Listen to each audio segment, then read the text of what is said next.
My name is Leah and I'm 25. I'm originally from Orange County, California, and I'm studying cognitive science and computer science at Columbia University.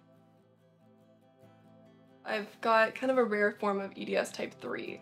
It really affects almost every system in my body. It affects the collagen pretty heavily, but it's something that impacts really most of my organs as well as my ability to walk and move a lot of my joints and things like that.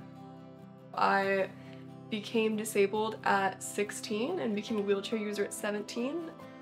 I left school my sophomore year of high school, so that was really hard for me. I was really involved in school. I was doing vice president of my class. I was really involved in a lot of academics and extracurriculars on campus, so leaving school really suddenly, and that was a really big change for me. It was really difficult. I think that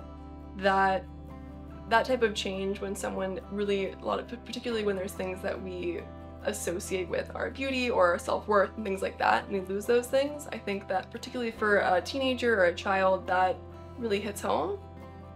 I'm a part-time wheelchair user, so I use a power chair and I also use arm crutches to get around, which is fantastic.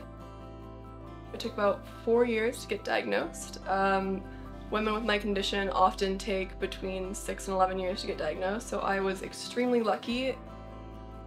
Learning to adapt to is something I struggle with on a daily basis. I go to a school that's not necessarily the most accessible, so learning to navigate campus I think has been an ongoing process for me. It's really important to me to work to make sure technology is accessible for other students, so making sure that as I go into the workforce, creating tech that is usable for other students and for other people, I think is one of my biggest priorities right now. My name is Lucas Huffel, and I'm a photographer. I've been working as a photographer for about 7 or 8 years now. I was born in New York City, and I currently reside in upstate New York. What I love most about taking pictures is being able to see something even after it's gone.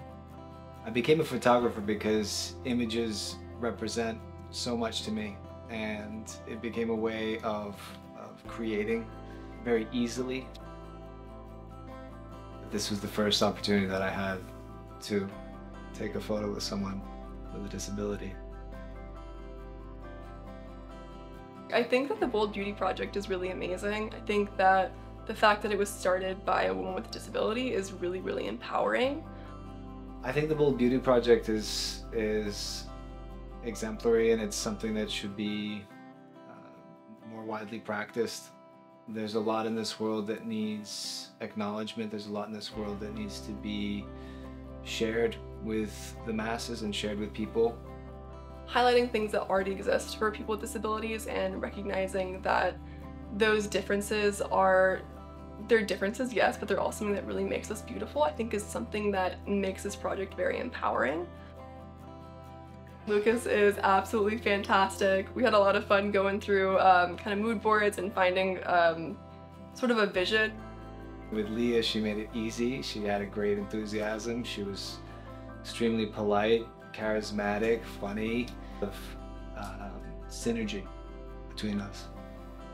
Finding that powerful, strong image is so much fun, and that's just fantastic. Working both photography and working with design has just been fantastic. I think it was one of the more meaningful projects I've had in a while.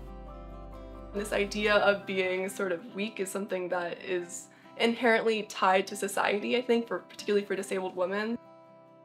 We will at some point interact with someone who is different, someone who's disabled, someone who is from a different experience than our own, and having that understanding and awareness carrying through our professions and our experience allows for a little bit more access, a little bit more awareness, I think, for everyone, regardless of disability, which I think is really important.